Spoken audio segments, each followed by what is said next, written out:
Praise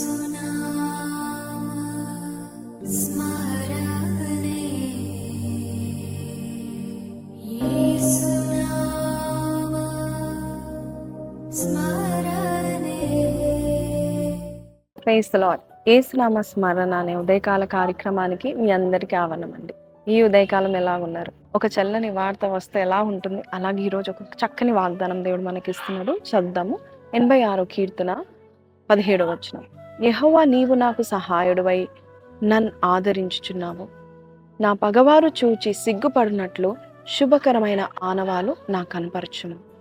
ఈరోజు దేవుడు చెప్తా ఉంటున్నాడు, మరి దావీదు భక్తుడు ప్రార్థన చేసినట్టుగా శుభకరమైన ఆనవాలు నాకు దయచే అని ప్రార్థన చేయమని దేవుడు చెప్తున్నాడు. ఎందుకంటే మన దేవుడు శుభవార్తను ప్రకటించే దేవుడు అండి. మహా సంతోషకరమైన శుభవర్తమానమును దయచేసే దేవుడు.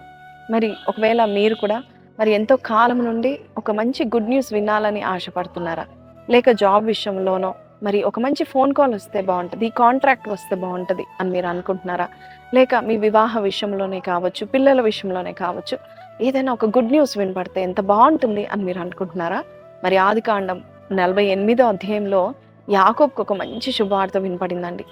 ఆయన హీస్ అన్ ఓల్డ్ మ్యాన్, ఇంకా చావునకు సిద్ధమవుతున్న ఒక వృద్ధాప్యంలో ఉంటున్న యాకోబుకు ఒక చక్కని మరి శుభవార్త ఆయన చెవికి వినపడింది. ఏంటంటే, జోసెఫ్ చనిపోలేదు, నీ కుమారుడు, నీకు ఇష్టమైన కుమారుడు బ్రతికే ఉన్నాడు అని చెప్పినప్పుడు ఆయన చనిపోతున్న ఆ ఊపిరి లేసి నిలబడినట్టుగా అంత సంతోషంగా అనిపించింది. అంతేకాదండి, ఇంకొక మాట చెప్తున్నారు పిల్లలు, వాళ్ళ కుమారులు చెప్తున్నారు, తండ్రి యాకోబ్, తండ్రి యోసేపు మరి బ్రతకడం మాత్రమే కాదు, అనేకులను బ్రతికించే ఐగుప్తు రాజు తర్వాత రాజుగా ఉన్నాడు అని చెప్పారు. చూడండి, ఒక్క శుభవార్తనే ఆయనని ఉత్తేజపరుస్తే మరొక శుభవార్త విన్నాడంట. యోసేపు ప్రధానమంత్రిగా రాజు యొక్క కుడి చేతగా ఉన్నాడని చెప్పడం జరిగింది. ఈరోజు నీవు కూడా అటువంటి శుభవార్త వినాలని దేవుడు కోరుకుంటున్నాడు.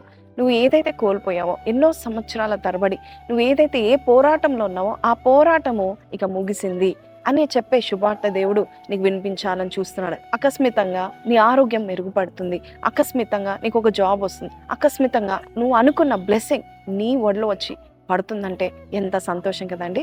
ఒకసారి ఒక అతను కన్స్ట్రక్షన్ మేనేజర్గా ఉంటూ 25 సంవత్సరాలు ఒక కంపెనీలో మరి జాబ్ చేస్తూ ఉన్నాడు.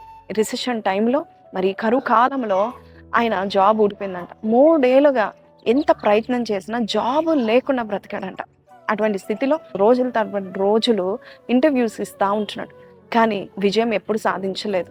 ఒక చిన్న పట్టణంలో, ఒక చిన్న గ్రామంలో ఒక చిన్న ఉద్యోగం దొరికితే ఆ చిన్న జీతానికి కూడా ఒప్పుకున్నాడంట చేయాలని. ఎందుకంటే భయంకరమైన పరిస్థితిలో ఉంది, మ్యారేజ్ కూడా మరి పటాపంచలు అవుతున్న స్థితిలో ఉన్నాడు, మరి అప్పుల మీద అప్పులు అవుతూ ఉంటున్నాయి, ఆరోగ్యం క్షీణించిపోతుంది.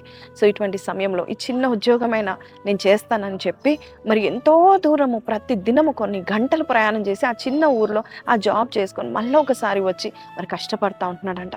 ఆయన అనుకున్నాడంట, ఇంకా అయిపోయింది నా జీవితము, ఇలాగ అనారోగ్య పాలై అప్పుల పాలై ఇలాగ నా పెళ్ళి కూడా నాకు ఎటువంటి సంతోషం లేకుండా ఉంటానేమో అనుకునే సమయంలో దేవుని సన్నిధికి వచ్చి ఆయన, దేవా నీవు నాకు సహాయం చేస్తావని నమ్మి విశ్వాసముతో ఆ చిన్న జాబ్ అయినా కూడా దేవుడు ఏదో ఒక కార్యం చేస్తాడు, నా కొరకు నిలబడతాడు, నా పక్షాన ఉంటాడని చెప్పి ఆయన ప్రార్థన చేస్తుంటుండగా ఒక్క సాయంకాలం ఆయనకు ఒక ఫోన్ కాల్ వచ్చిందంట.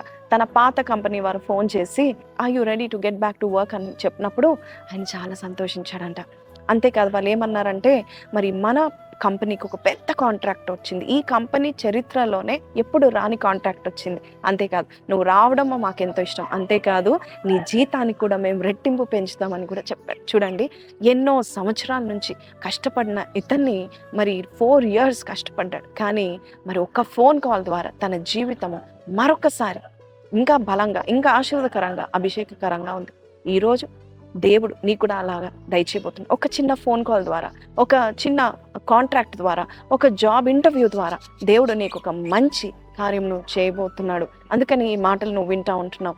ఇప్పటి వరకు ఎప్పుడు నువ్వు చూడని మరి గతంలో తెరవని తలుపులు దేవుడు నీ కొరకు తెరవబోతున్నాడని నమ్ముతున్నట్లయితే నాతో కలిసి మరి ఎక్స్పెక్టెంట్ హార్ట్తో, ఆశతో మీరు ప్రార్థన చేయండి. దేవుడు ఒక గొప్ప కార్యం చేయనై ఉన్నాడు. పరిశుద్ధుడా మహోన్నతుడగు తండ్రి, ఈ ఉదయకాలం నీ బిడ్డలు ఎదురు చూపులతో ప్రభా ఎప్పుడు నాయన అనుకుంటున్నప్పుడు అకస్మితంగా నువ్వు చేసే దేవుడవు నాయన ప్రభా. అకస్మితంగా ప్రభా యాకోబు దగ్గరికి ఒక శుభవార్త వచ్చినట్టుగా మా జీవితంలో కూడా ఒక శుభవార్త దయచేయండి. ఇదిగో ప్రభా, ఈ ఆయాసకరమైన దినాల్లో ఒక శుభవచనమును మాకు దయచేయండి. శుభకరమైన ఆనవాళ్ళు మాకు అనుగ్రహిస్తారని నమ్ముచు ఎవరైతే వేదంతో దుఃఖంతో ప్రార్థన చేస్తున్నారో వారికి ఒక కార్యం చేస్తామని, ఎంతో కాలం నుండి ఎదురు చూస్తున్న బిడ్డలకి కార్యం చేస్తామని యేసు పరిశుద్ధ నామంలో అడిగి వేడుకుంటున్నాం తండ్రి, ఆమేన్. సో ప్రైజ్ లార్డ్ అండి, విన్నాం కదండి. సో దేవుడు ఏం చెప్తున్నాడు అంటే, గెట్ రెడీ, ఒక శుభవచనాన్ని దేవుడు మీకు వినిపింపజేయబోతున్నాడు. See you tomorrow. Until then take care. Don't forget to like, share and subscribe.